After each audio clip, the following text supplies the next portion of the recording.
I welcome now to the stage Mr. Aris Constantinou, Marine Surveyor of Supply Deputy Ministry, for his own welcome speech.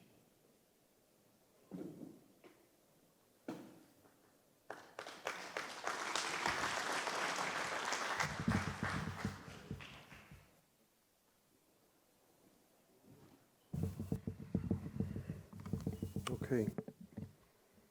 Ladies and gentlemen, colleagues, friends, good morning, Kalimera. It's a great pleasure to be present among you today and a truly honor to address the very first CSN Supply Chain Vessel Performance Forum representing the competent authority, the Shipping Deputy Ministry. I wish to take the opportunity to thank the organizers, in particular Adonis, for this opportunity, for the invitation for this esteemed event. This forum is a great opportunity to highlight the great importance of the shipping sector, maritime supply chain components, the challenges we face, and the strategies needed for improving efficiency. We are all aware that global trade relies on maritime supply chains, since it connects producers, manufacturers, consumers across the globe through transportation of goods by sea. However, these supply chains are very vulnerable to disruptions, and they can have significant impact on businesses and consumers, and can cause a major domino effect all the way from the place of origin to the end producer, consumer of any type. That includes us here in the room.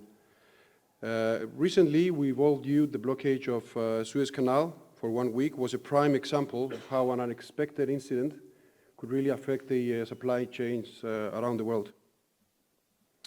The fact alone that about 12% of global trade and roughly 8% of liquefied gases, natural gases, go through the canal each day was enough to cause frustration to the global shipping industry and make global news and headlines all over the place. We've been asked to put the pandemic behind us and move on. However, COVID-19 crisis led to great disruptions and a worldwide lockdown like never seen before. It spread a reminder of the vital role that the maritime supply chains play in keeping the world supplied. In present times, the biggest challenge we're facing is the Houthi phenomenon. We all know that it's making headlines on a daily basis.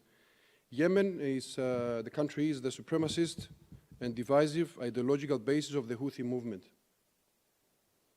The movement's ideology is rebellion and violence at its core, a recipe that perpetuated crisis within the society. That has, as a result, so the movement sporadically targets ships in the region over time, but the attacks in the Red Sea have increased very recently, causing our ships to reroute their journeys. You know, car factories in Germany and Belgium have idled completely. Spring fashion lines in London are delayed in popular department stores.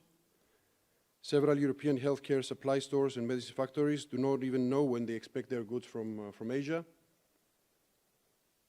And you know what is happening right now with this case with the Houthi movement is what we call a short-term chaos. Chaos leads to increased costs.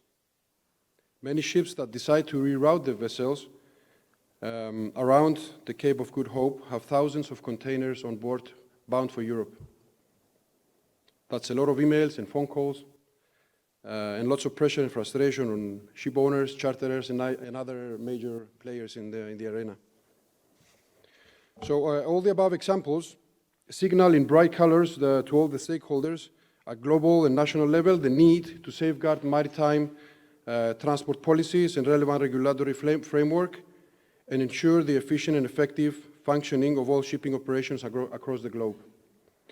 The topics which we have here today, which includes the ways of building resilient, efficient and sustainable maritime supply chains, fleet monitoring systems and increased efficiency, energy efficiency and smarter maintenance through digital transformation, I'm sure of great interest to all those present today. I was tempted, it was very interested to go through our speakers and panelists today And I've noticed that they belong to a large variety of different sectors and organizations, and therefore we tackle the topics discussed from different perspectives, and so I'm sure we will have a very interesting discussion ahead. Our shipping business comes with non-stop multi-phase challenges, and one of them nowadays is the transition to green shipping, green efficiencies, and the improvement of vessel performance and contributions to a sustainable future. As a leading advocate for sustainable shipping, we at the Shipping Deputy Ministry believe that the comprehensive and diverse measures are necessary at both global and regional levels to achieve emissions reduction targets and ensure a sustainable future for the industry.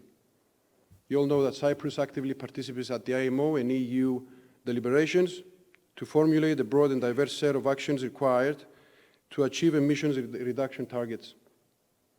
We support the shipping industry, the local and also international shipping industry, to achieve its decarbonization goals, and in this respect, we provide green tax incentives to ship owners and operators, encouraging them to support and supporting their ships registered under the esteemed Cyprus flag to use alternative fuels. While such incentives were introduced from the fiscal year 2021, these have recently been revised, and only last month new incentives have been approved by the Council of Ministers to reward vessels demonstrating effective emission reductions. Concluding, ladies and gentlemen, I wish to express the commitment of the Cyprus Maritime Administration that we will do our utmost to support and enhance the efforts, endeavours and objectives of our shipping industry. Despite the turbulent times we go through, especially in our area, and the challenges we're up against, we at the Shipping Deputy Ministry are confident that the steps taken to enhance competitiveness and to promote shipping will contribute to our vision of growing maritime cluster in both size and range and activities, and we will pave the road forward for a future defined by prosperity, opportunity, and enduring success. We must all commit to better businesses, practices to create a more sustainable and inclusive world for all. We are all in this together. All in all, we have here today a large array of experts in various fields. So please ask away your questions, make comments as much as possible, and let's make this event more fruitful than it already is. So buckle up and enjoy. Thank you.